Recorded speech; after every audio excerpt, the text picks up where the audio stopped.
Всем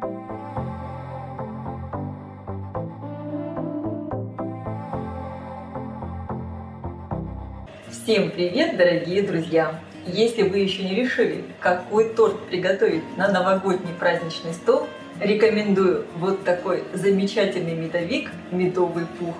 У него просто невероятные воздушные коржи. Рецепт очень простой. Тесто готовится даже без масла.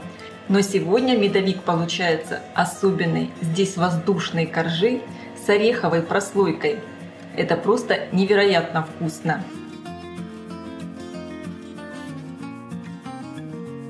Они пропитаны сметанным кремом. Получаются такие легкие, воздушные, действительно как пух. Уверена, будете готовить такой торт часто по просьбе своих родных. Этот медовик – беспроигрышный вариант для праздничного стола. Для приготовления теста мне понадобится тесто для этого медовика готовится элементарно, очень быстро и просто. Не надо ничего заваривать, ничего прогревать. В миску разбиваю яйца, всыпаю сахар и соль. Хорошо перемешиваю венчиком. Абсолютно ничего не надо сильно взбивать. Добавляю жидкий мед. Если у вас мед, допустим, засахаренный, можно его немного подогреть. Перемешиваю. Для рецепта я использую яйца крупного размера. Вес яйца со скорлупой примерно 70 граммов. И постепенно просеиваю муку. Просеиваю сначала половину. Также добавляю соду. Соду ничем гасить не надо. Она сама погасится в тесте медом. Если вы будете использовать разрыхлитель для теста, берите его примерно в 2 раза больше. Перемешиваю.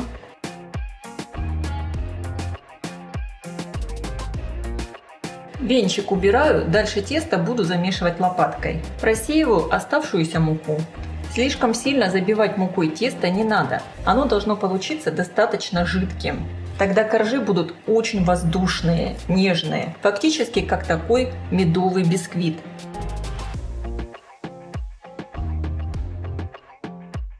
Тесто я закрываю пленкой и отправлю в холодильник минут на 30. Хотя в принципе из него фактически сразу можно выпекать коржи. Вообще это тесто очень удобно готовить заранее. Оно может стоять в холодильнике хоть 2 суток. Выпекать коржи я буду на пергаментной бумаге. Нарисовала круги диаметром 21 см. Переворачиваю пергаментную бумагу. Слегка смазываю бумагу растительным маслом без запаха, так как медовое тесто довольно сильно прилипает. Всего я буду печь 7 коржей. 6 коржей будут одинаковые, я буду использовать их для торта. И 7-й корж поменьше, его я буду использовать для крошки. На первые 6 коржей у меня уйдет на каждый примерно по 130 граммов теста. Распределять тесто я буду при помощи обычного пакета. Также его смажу слегка растительным маслом. Выкладываю сверху на тесто и распределяю по нарисованному кругу.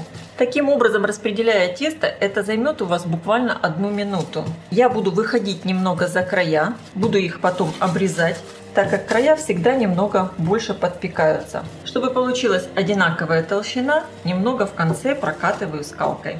Распределила первый корж и точно таким же образом распределяю второй.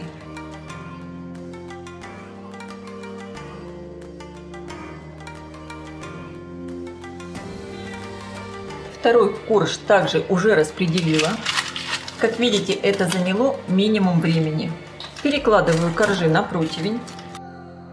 И сегодня мой медовик я хочу сделать с особенными коржами.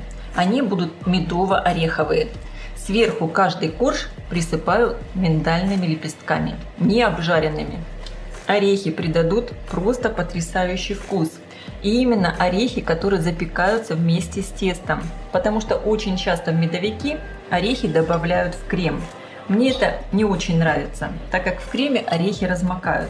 А здесь в тесте они будут такие подсушенные, поджаристые, очень вкусные. Отправляю первые коржи выпекаться в хорошо разогретую до 180 градусов духовку примерно на 5-7 минут. Пекутся они очень быстро. Тем временем я формирую следующие коржи. Коржи испеклись, они получились очень красивые, такие румяные. Сверху также поджарились орешки. И сразу же, пока коржи горячие, я их обрежу У меня тарелка диаметром 21 сантиметр, и я по ней обрезаю коржи. Обрезки потом я буду использовать для крошки. Тесто здесь получается очень нежное.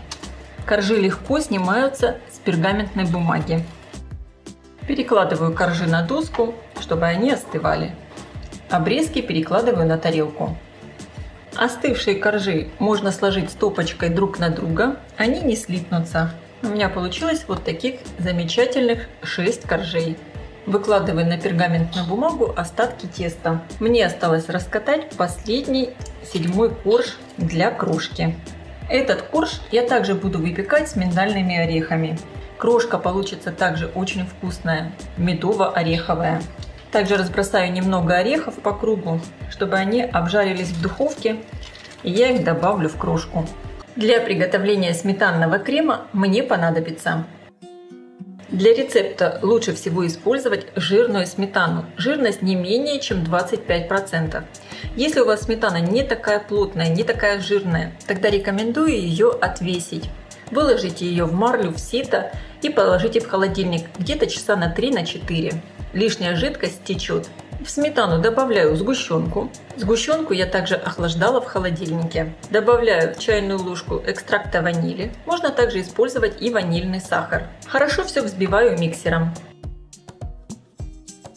Теперь я добавляю лимонный сок и продолжаю взбивать еще 3-4 минуты. И благодаря лимонному соку сметана больше загустеет и будет хорошо держать форму. Подробный рецепт сметанного крема вы можете посмотреть у меня на канале. Я оставлю ссылку под видео в описании. Также для этого торта подойдут и другие виды кремов. Ссылку на эти рецепты я также оставлю под видео в описании. Посмотрите в итоге, какой красивый густой сметанный крем получился. Попробуйте его на вкус. Если не хватает сладости, можно добавить немного сахарной пудры.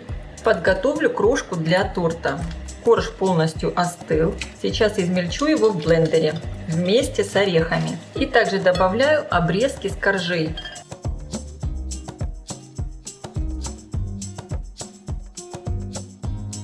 Собираю торт. Выкладываю первый корж на тарелку. Подкладываю под корж кусочки пергаментной бумаги. Выкладываю сверху крем. Хорошо разравниваю. И выкладываю сверху следующий корж. И таким образом промазываю все коржи кремом. Все как обычно, очень быстро и просто. Выкладываю последний корж и промазываю весь торт кремом. И верх, и бока. Слишком сильно я ничего не выравниваю, так как традиционно медовики украшают крошкой.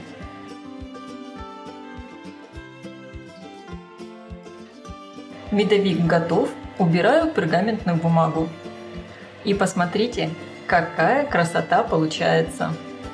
Медовик готов. Теперь осталось самое сложное – дать ему время пропитаться и чтобы стабилизировался крем.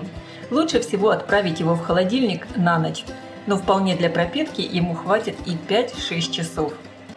Перед подачей к столу медовик обязательно заранее, хотя бы за 1 час, доставайте из холодильника. Тогда коржи будут очень воздушные и пышные.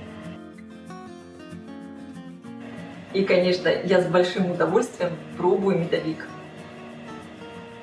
Какие воздушные коржи! Медовик получился просто шикарный. Коржи такие медовые, ароматные, воздушные.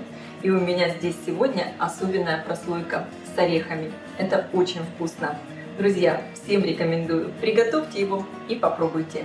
Я желаю вам приятного аппетита. Ставьте лайки, пишите ваши комментарии. Делитесь этим новым видео с вашими друзьями в социальных сетях. Подписывайтесь на мой канал Люда Изикук «Позитивная кухня». Всем пока!